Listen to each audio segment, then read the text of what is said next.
Nə gözəl o hal ki, bir insanın avludəli zikrullah, Allah Teala'nın zikridir. Bundan böyük həqiqətən uğur yoxdur. Çünki insanların avludəli müxtəlifdir. Baxın, görün, Allah Subhanahu Teala öz Peyğəmbərin avludəliyini nəyə salıb?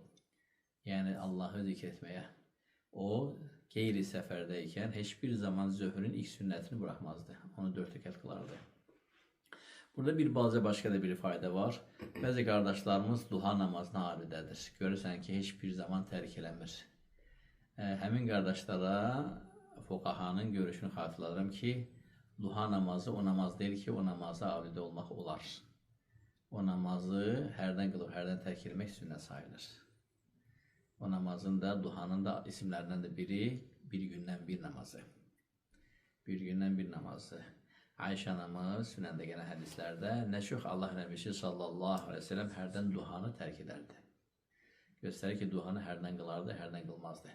O ki, qaldı Abu Hureyranın səhihdə gələn hədisə, Xəlili mənə 3 şeyi tövsiyə elədi. Onlardan da biri duha namaz, yəni 2 rəkat gün əvvəlində namaz tərk etməmək.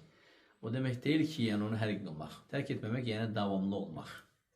Adəti üzrə. Onun da adəti necədir? Bir gün qılırsan, bir gün tərk edirsən. Bir gün qılırsan, 2 gün tərk edirsən. 2 gün qılırsan, 3 gün tərk edirsən. Amma bu həyatın boyu, yəni bu işi tərk eləmirsən, aydındır.